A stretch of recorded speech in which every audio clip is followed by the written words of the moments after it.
Hi, y'all. This is Kristen Chenoweth. Hi, I'm Gloria Stefan. This is Sarah Bareilles. Hi, I'm Patty Lapone. This is Lin-Manuel Miranda. You're listening to the Broadway Podcast Network.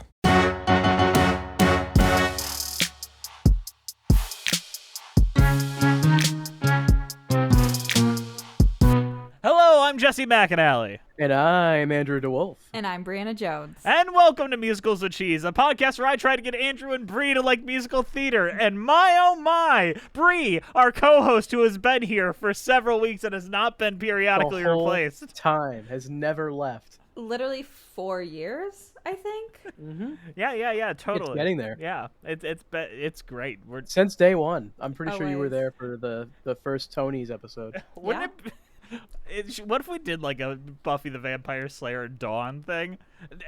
Am I speaking to like a very specific group here where that show did something actually very smart where just mid-season 4 they give the main character a little sister and they just don't explain it until like the end of the season where you find out like they incepted their minds into thinking that this character has been there the entire time? Like...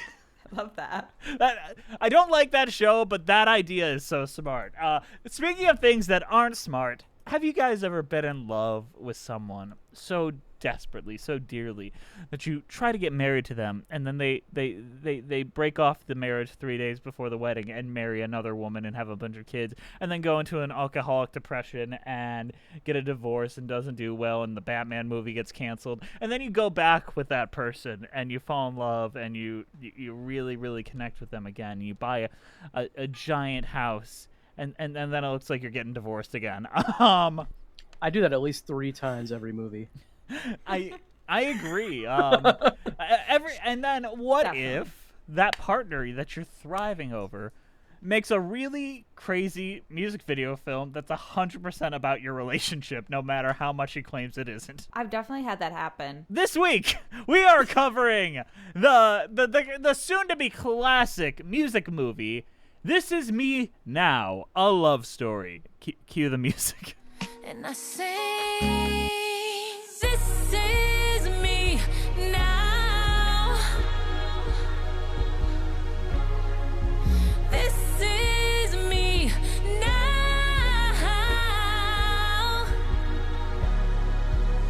And I took my time, gotta win the summers, baby. How do you I like how she titled it This Is Me Now, which I'm pretty sure is the same way Neil Breen titled one of his movies. That is, oh god, but it's also a play on like her original album, like This Is Me Live. This is me then. Oh, This Is Me Then, but This Is Me Now. But every time I think of This Is Me, I think of the Greatest Showman song because I'm so like musical theater pilled. I mean, Oh, straight up, I'm actually right. It's I Am Here Now by Neil Breen with the ellipses. Can you do like an edit of Neil Breen quotes with J-Lo music underneath? I could give it my best shot. All right. No, that is not true. Where are my pills? Where are my pills? Thank you. I can't believe you committed suicide. I cannot believe you committed suicide. How could you have done this? How could you have committed suicide? This Is Me Now, a love story written by Jennifer Lopez and Matt Walton, based on an album by Jennifer Lopez, which is This Is Me Now, premiered on Amazon Prime Video on February 16th, 2024, just in time to miss Valentine's Day. The plot of This Is Me Now, a love story, is an intimate, fantastical, and narrative-driven reflection of Jennifer Lopez's journey of self-healing and self-love in an immersive world where music and visuals intertwine, revealing the challenges faced and the triumphs achieved. Bree, why did you make us watch this? because truly, I thought I was gifting you something amazing. I really thought it was gonna. It was on Amazon Prime. Like, how could it not be absolutely fantastic? It's wacky. I'll give you that. There's a lot of funny things in there. There is. I actually heard that it was so bad that this would be the only place that we could actually talk about it. So, I mean, fair. No one else is really talking about it anymore. We're once again late to the party of critiquing pop singers for being cringe. Well, though, after music, this is like nothing, you know? But also, compared to Taylor Swift's Eras tours, this is like 1/3 of that length. So truly, like, Yeah. Yeah. So Jennifer Lopez, Bree, I know you're gonna have a more extensive answer than Andrew, so I'm gonna start with Andrew. Maybe. Do you have any history with Jennifer Lopez, Andrew? Oh, fuck no. There we go, Bree. I couldn't remember her name like an hour ago. I was like, what was that? Cameron Diaz? Who was in that? Cameron Very- Diaz, this is very me now. close. Honestly, might be a good film. Come back to acting, Cameron Diaz. Annie 2014 can't be your last movie. I agree. Okay, so I do have like experience, and like I loved Jennifer Lopez growing up. Like I'm still Jenny from the block. Yeah, that was a fantastic album. And then I definitely saw Hustlers when it had come out. Great movie. But that's about it. So you aren't like a J-Lo super fan. You're not like one of those people that can really kind of quote them. Were you kind of coming up with J-Lo during the Bennifer fiasco? No. I don't really have much commentary on Ben Affleck and J-Lo, aside from this clip from Gigli, which I think is very important to share with you guys.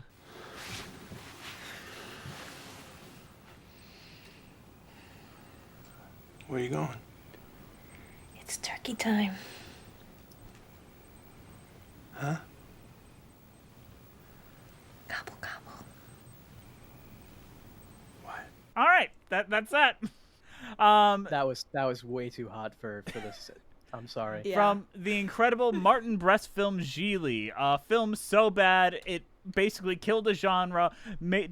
Audiences decided they were sick of Ben Affleck and Jennifer Lopez and destroyed their marriage.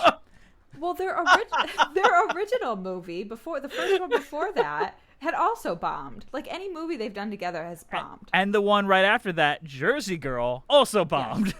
Okay, so maybe Was it's Ben Jersey Affleck Girl. involved in this? I mean, he's in the behind the scenes. I saw that. Yeah, so he is kind of involved in this. He obviously did rewrites, and I don't know if you guys actually watched him rewrite things. There are so many spelling mistakes in what he rewrote. I was just baffled at like no punctuation. The I's are going wherever he decides he wants it. Before E, after C, before X. I don't care. I just found that very like, oh yeah, you were born in Boston, buddy. Oh my god. Turn on autocorrect. So this movie is not really a movie. It is a la Lemonade by Beyonce. This is more a series of music videos tied together by a theme, but also what makes this film scream ambitious mess to me, in the way that I would almost call it a blank check, is J-Lo financed this herself, so she really has no one to blame for but herself. And that could work if it's really working, which quite often it does, and if it's bafflingly crazy, which it also very often is, which leads to a mishmash mess of an experience. Is there a plot to this that you guys can discern? Yes, there is kind of a plot. Yeah. It's like threadbare though. It's like so it's about, is it just J-Lo? Is she just playing herself? Is there a character? She is playing a representation of herself, I believe. Like, But do we ever give her a name? Because I don't think so. I don't think we do. No. But she's having trouble with love, and her goal in life is to love a lot or something like that. Some nonsense that they come up with to justify the hummingbird story. yes. Oh my god, there's so much fucking shit. She's having dreams where she is like, there's a giant metal heart and she's trying to repair it, and I guess it's probably her heart. I think It's a rose petal based economy, and they're out of rose petals. In the real world, she's going to therapy and seeing a couple different guys, and there is a there's like the, oh my god, what do they call the astrology, the Zodiac signs? people. The zodiac signs, which are all represented by different fucking celebrity cameos. I do want to read through those if that's all right. So we have Jane Yes, Fonda yes. as Sagittarius, Trevor Noah as Libra, Kim Petras as Virgo, Post Malone as Leo, Keke Palmer as Scorpio, Sofia Vergara as Cancer, Jennifer Lewis as Gemini, Jay Shetty as Aries, Neil deGrasse Tyson as Taurus, and Sadhguru as Pisces. So I think that makes me a Jane Fonda. Bree, if I'm wrong, you're a Post Malone? No, I'm Kim Petras. Oh, you're Kim Petras. And Andrew, you're August, right? Yeah. Yeah, you're I'm a Post Malone, which I guess based on this movie, I guess that makes me really horny all the time. Based on this show, that makes you really horny all the time. 100 and 300 episodes or whatever. Yeah, I'm the horny one, not Jess. Is there any other plot? Did Andrew miss anything, Bree? I don't think so. I mean, we learned nothing about the character J-Lo, except that she's been married a lot, and Well, she learns to love herself. yeah, and she's from the Bronx.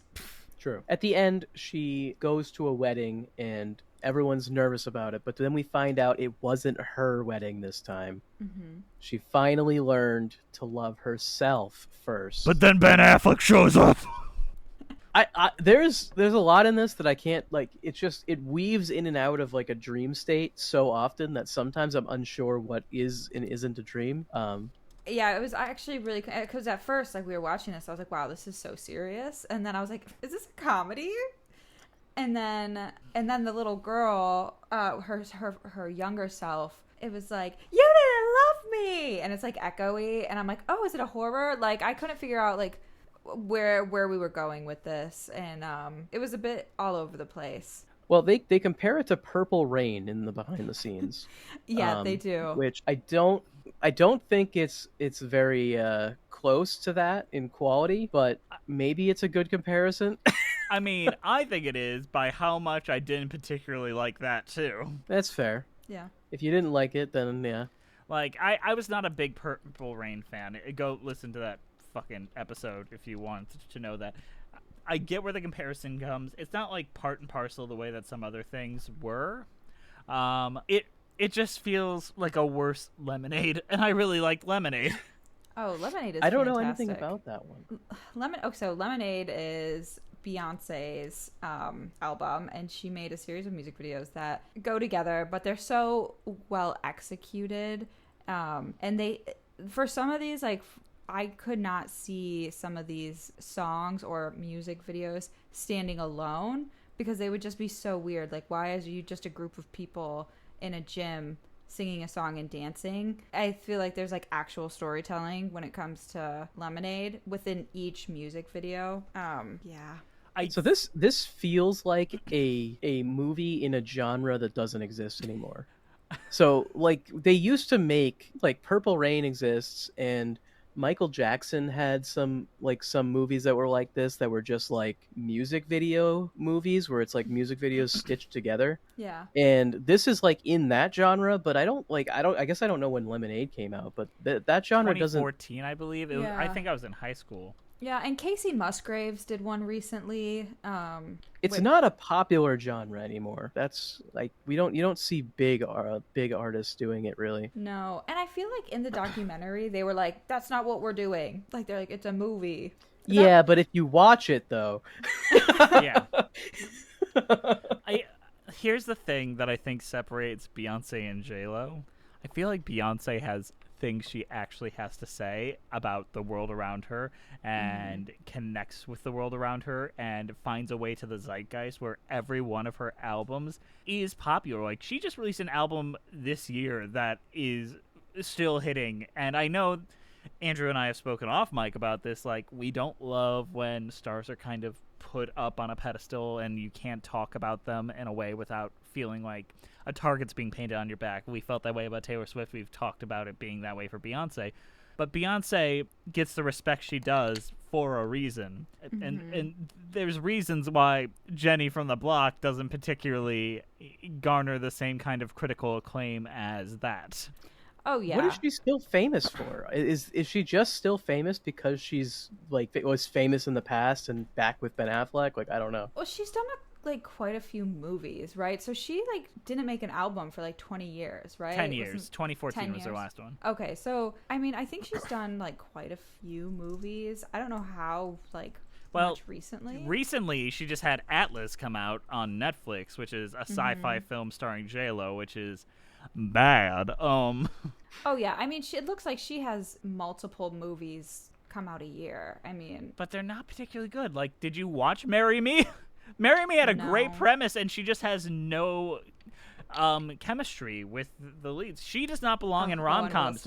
She belongs in films like Hustlers, where I think she is truly fantastic and has a charisma and has a vibe to her. But the pieces of her where she just tries to play anybody or a character, it really falls flat for me. Every heartbreak was a yellow brick road, pointing me straight, just taking me home. I was never lost, I was just passing through. I was on my way to you. Yeah, I didn't hear of The Mother, Shotgun Wedding, Second Act, any of these. Yeah, she's not a particularly engaging actor.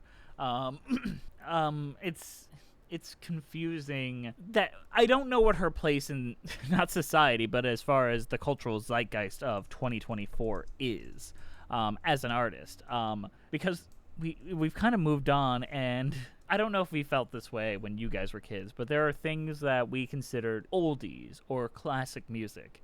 Mm-hmm. We don't really have that anymore, because we are now as disconnected from music like this as our parents were from music of their day. Yeah. Would we consider J-Lo a kind of relic of our childhoods and youth? I would not say much so. else? Yeah, I would definitely say so. Like, she's still around, I guess, technically, but like, I don't think about her, or I don't think I've seen her in a movie in a while. Yeah. I don't know. I'm not keeping up to date on what she's doing. I mean, the only reason, obviously, we watched this was because we've heard so much about it. But yeah, no, I think she's definitely part of our childhood. Yeah, and nostalgia, strangely, J-Lo is playing on nostalgia alone, so much that we're going on the nostalgia of her current dating history with Ben Affleck. That is kind of selling this movie alongside all the other stuff, which, I don't know, like, people like Taylor Swift and folks like that, and Chappell Roan, and people who I think are actually doing a lot of interesting things in pop music are younger people. And the only reason why Cher had a revitalized career is because she adapted, and she was like one of the first artists to embrace auto-tune for the sake of a sound, and that's why we have Believe. Yeah. I don't see J-Lo reinventing the wheel here, and notice we're not talking about the music, because I truly can't sing you any of these songs. Oh, no. I mean, I know the track, This Is Me Now. Like, that's the only thing I remember. I feel like I had heard Hummingbird on the radio or something like that. But you might. I don't. It's not like did this when we heard Taylor Swift, and they're all kind of like ones we've heard before. Yeah, man. J-Lo absolutely fallen off. Can we talk about the weird fucking South Park episode about J-Lo? What the fuck was that about? What the fuck was that? You remember that, Jess? I remember it. It was racist. Oh, it was really racist. What the fuck? Like, people don't like mention that ever. I don't like. What the fuck was that? And people apparently do the voice of J-Lo quite a lot. How about I remind everyone what that was like really quick? Burrito, taco, taco, burrito, taco, taco, taco. Don't think just because I got a lot of money, I'll give you taco flavored kisses, honey. Fulfill all your wishes with my taco flavored kisses. Taco, taco, burrito, burrito, taco, taco. You know, I've seen a lot of videos here at the mall, and that was by far the best. Oh, gracias, McAnally. You see, it's like, wow, why did they do this? Like, what did J-Lo do to deserve that?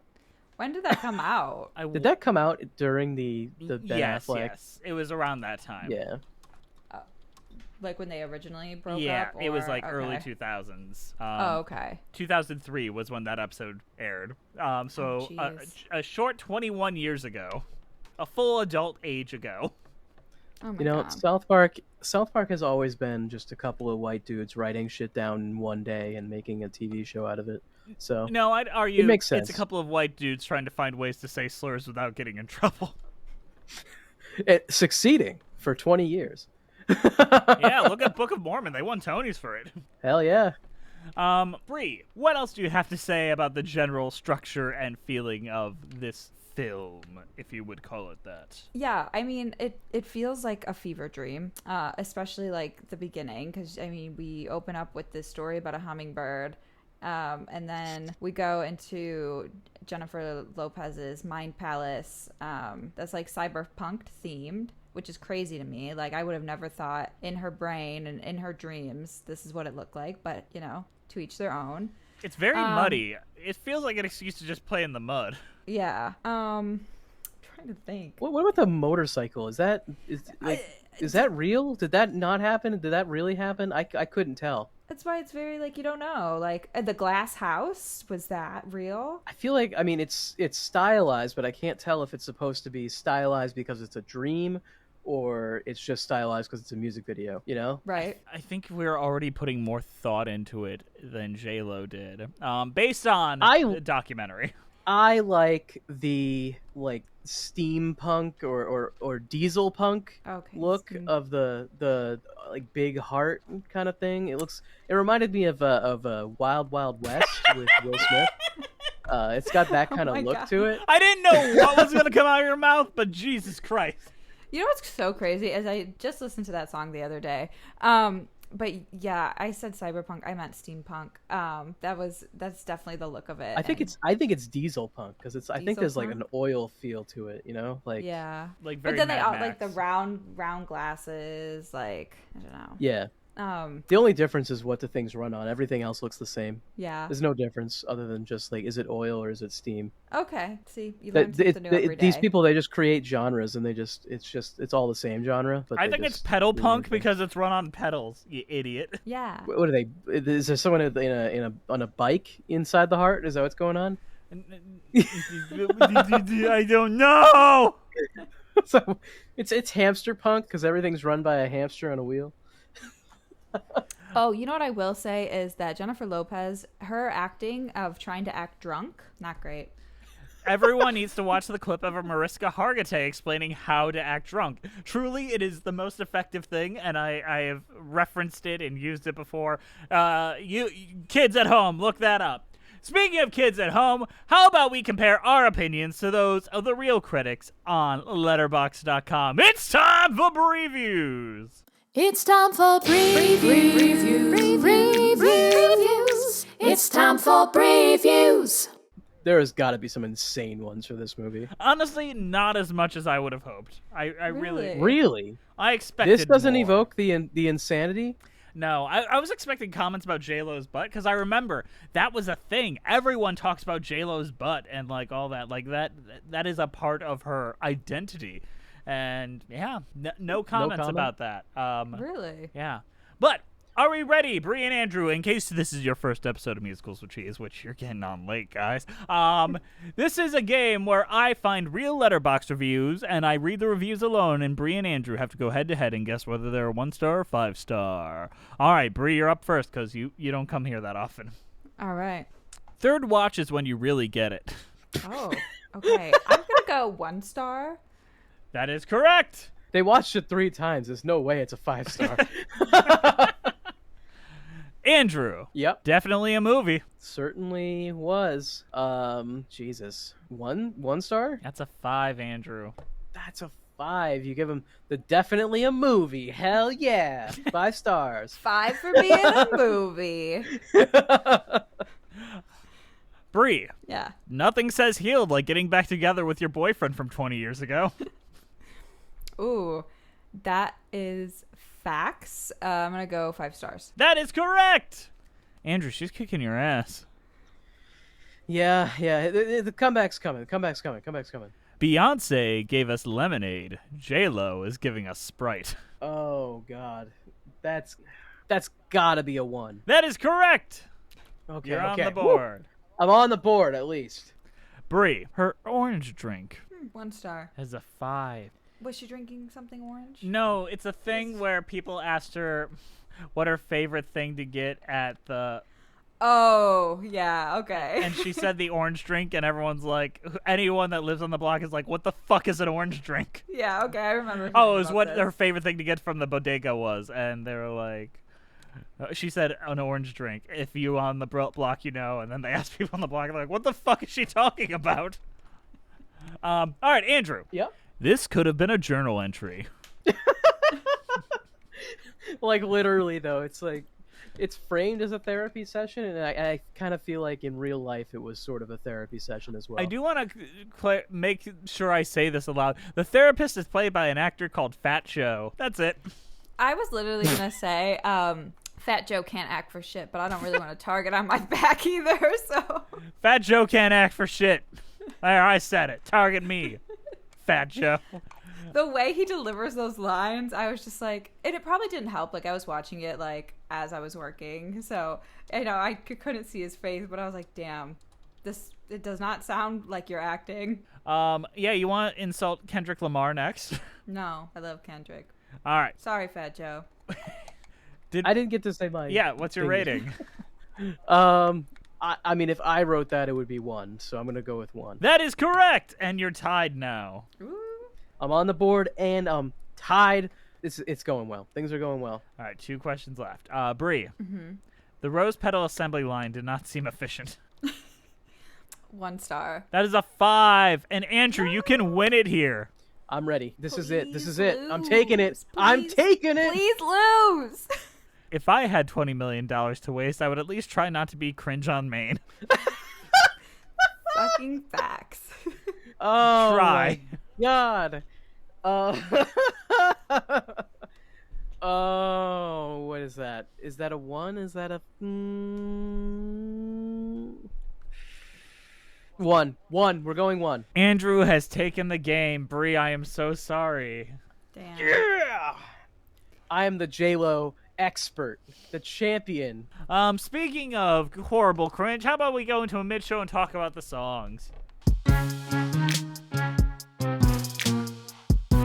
Hey guys, sorry to interrupt you in the middle of the show, but we've got a at you. Today's show is brought to you by the extremely kind donations by our donors over at Patreon. And Patreon's this beautiful place where you can give us money. You can get a lot of cool stuff, like our full Tony's live stream, which was a little something that popped up and an extreme success. We got like 6 patrons from doing that, so yeah, thanks Tony's night. Yeah, and you can see our beautiful faces. Bree is looking lovely and tan as usual. She has like the olive skin that she usually does. Definitely not a pale. And yeah, you can get extra content because I'm pretty sure Andrew's gonna cut a lot out of this episode. He always does. He cuts a good 10 minutes out of every episode. So you get all the cool spicy stuff that you don't get on Maine. I would call all it the stuff that makes us look racist. Yeah, cut that comment out about Fat Joe. double it, make it louder. Please don't.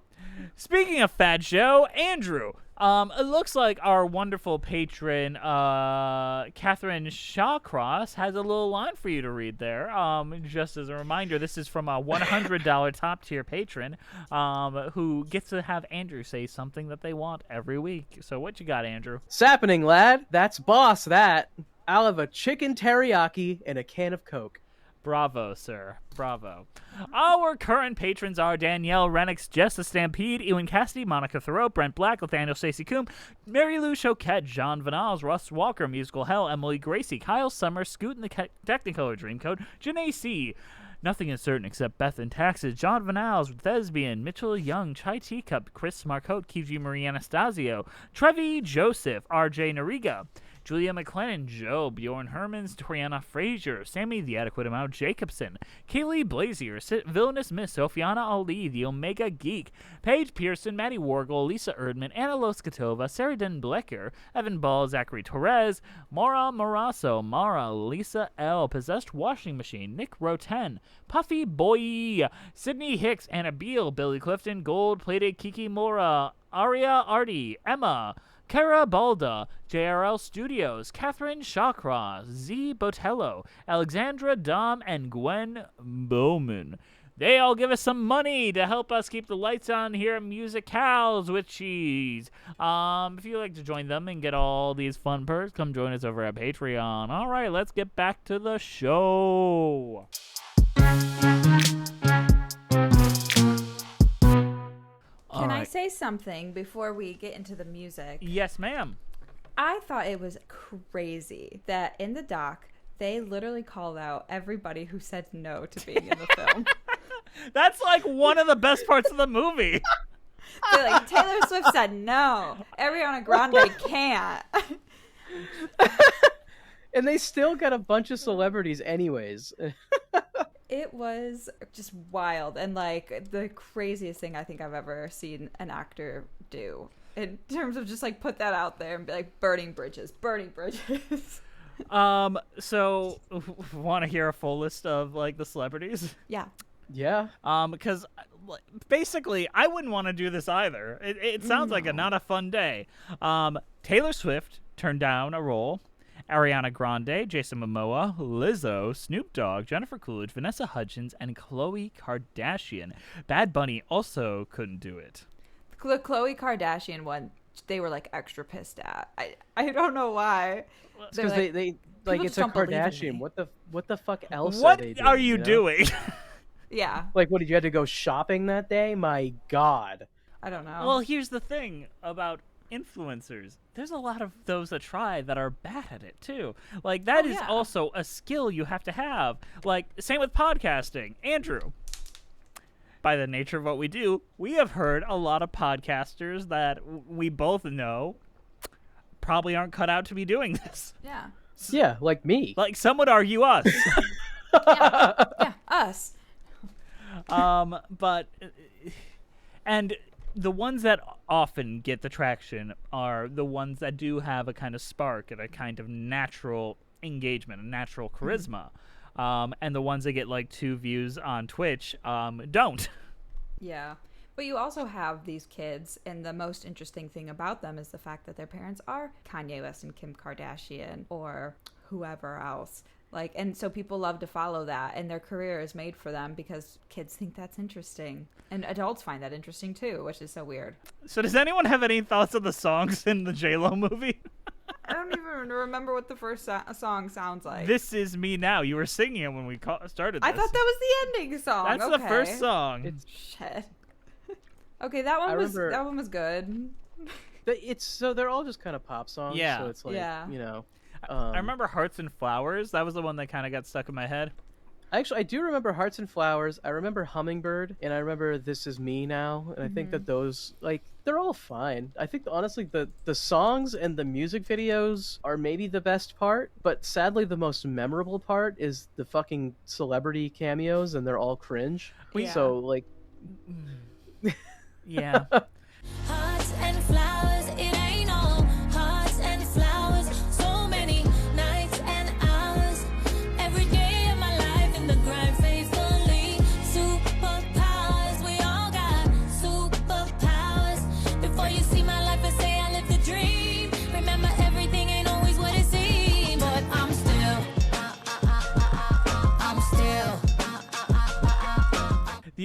I love Keke Palmer, but she was phoning that in like ever. Yeah. Oh, and Neil deGrasse Tyson, like, his existence is cringe, so... Oh, God, yeah. Neil deGrasse Tyson is one of the worst individuals to ever get famous for no reason. What's the fucking... the meme where people are, like, make fun of him for, like... Ruining things? Ruining things for no fucking reason? Entering a conversation uninvited? Yeah.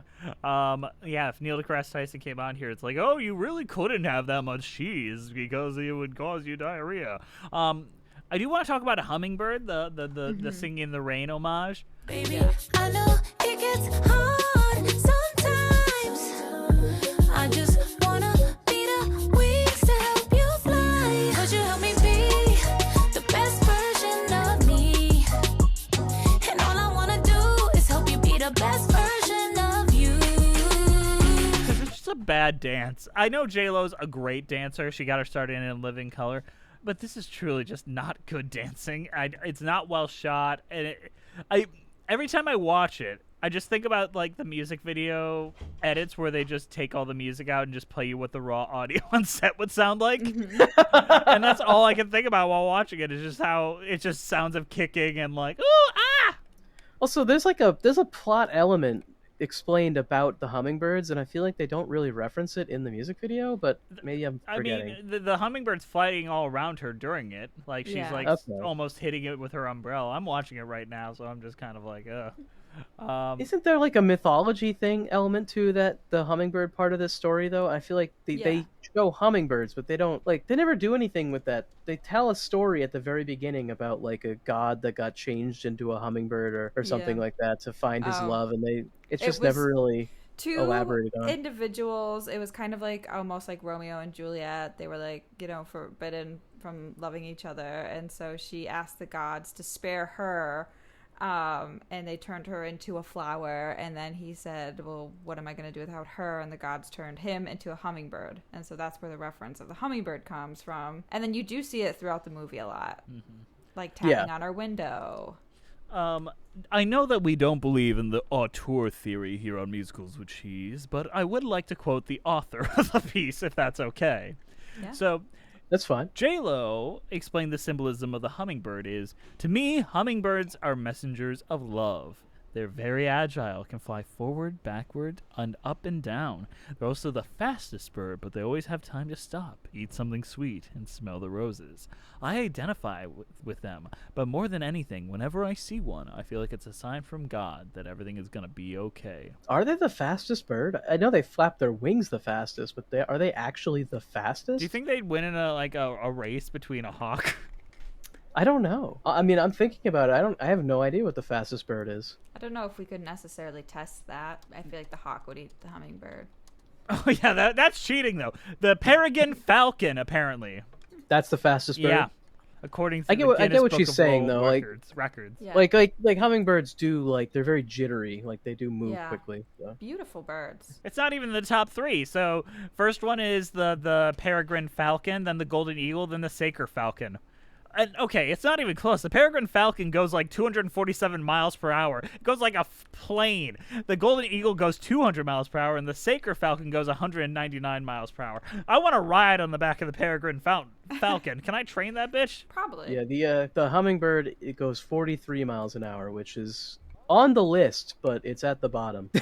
You know, my Ford Focus goes 43 miles an hour when I'm on a slow day. Oh!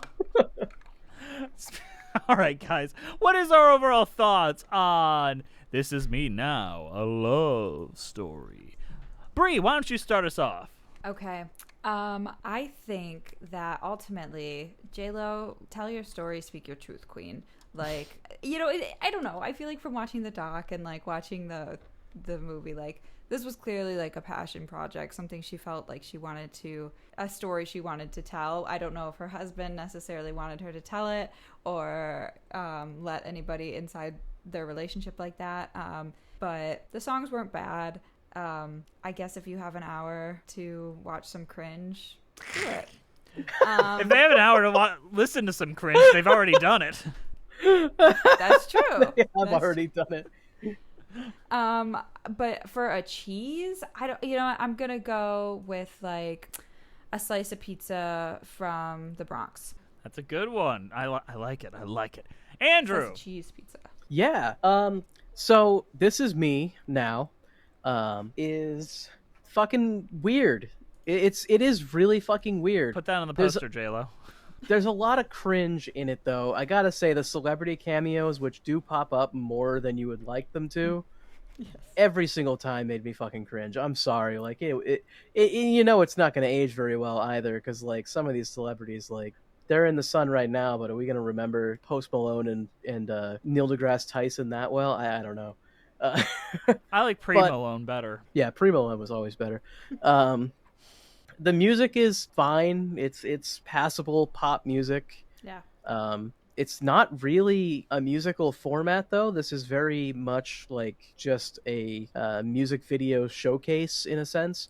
And it's okay. Like, I think The best part of it is that the music videos are somewhat fun, and that's more than I could say for like the previous one that we watched of this, which was Sia's Music, which beyond being just horrible in numerous other ways, the music videos in that were just not that good.